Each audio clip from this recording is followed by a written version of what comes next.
Download करें जनमत Haryana app.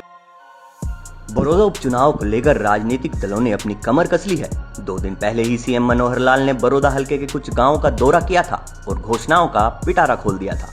गांवों के दौरे के दौरान सीएम ने लोगों से सवाल पूछा था कि वो सरकार में साझीदार रहना चाहते हैं या दूर रहना चाहते हैं, जिस पर वहां मौजूद लोगों ने राज में साझीदार रहने की बात कही थी।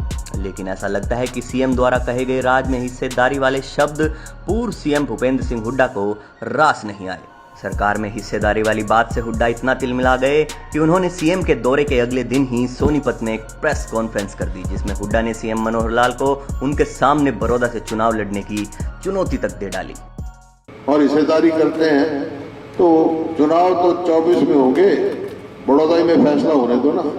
मुख्यमंत्री जी भी लड़ लेते हैं, मैं भी लड़ लेता हूँ यहाँ से, बड़ौदा के लोग फैसला कर लेंगे। आपका सीधी चुनौती है क्या सीएम को कि मैं भी उतरूंगा? उन्होंने कहा हाँ, अगर वो उतरे मैं उतरूंगा। फैसला हो जाएगा तो लोग फैसला कर लेंगे, अगर ऐसी बात है। लेकिन मेरा कहने का मतलब है, इतने जिम्मेवार पद पर बैठकर ऐसी प्रलोभन देना उचित नहीं है। भाई हिस्सेदारी चाहिए तो वोट दे दो, नहीं तो वो हरियाणा के मुख्यमंत्री भाई। हुड्डा ने सीएम को चैलेंज दे तो दिया, लेकिन सबसे बड़ा सवाल ये है कि वे ऐसा कर क्यों रहे हैं। क्या हुड्डा प्रदेश पर एक और उपचुनाव थोपना चाहते हैं? क्योंकि अगर सीएम मनोहर लाल और हुड्डा दोनों बड़ौदा से चुनाव लड़ेंगे तो उन दोनों में से किसी एक की जीत तय है। फिलहाल सीएम करनाल से और हुड्डा गढ़ी सांपला किलोई विधानसभा सीट से विधायक हैं। ऐसे में अगर सीएम जीतते हैं तो करनाल में और हुड्डा जीतते हैं तो गढ़ी सांपला किलोई में उपचुनाव होना तय हो जाएगा।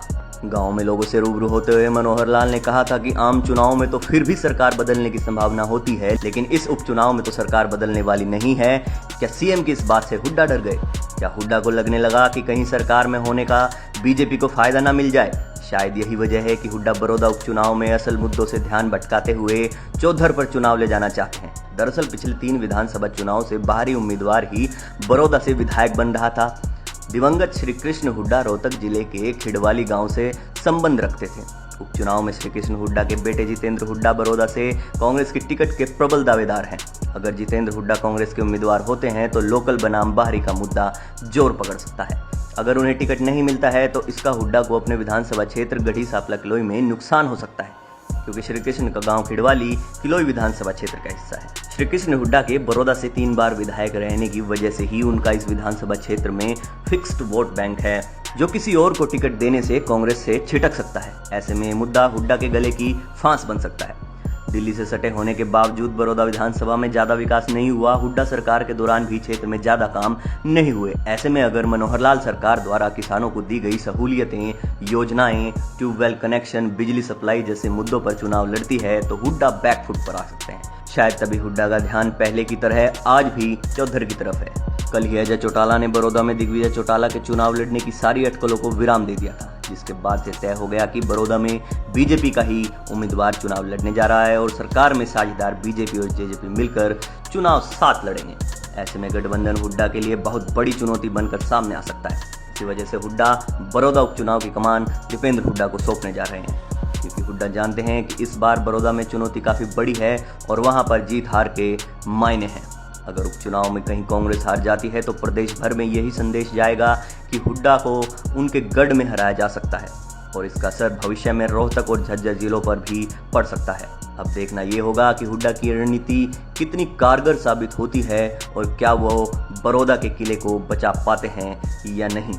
ब्यूरो रिपोर्ट, जनमत हरियाणा। राजनीति के आगे, राजनीति के पीछे, हर हलचल को जानने के लिए हमारे YouTube चैनल जनमत हरियाणा को लाइक करें, सब्सक्राइब करें और अपडेट रहने के लिए बेल आइकन दबाना ना भूलें। देखते रहें जनमत हरियाणा, सच के अलावा कुछ भी नहीं।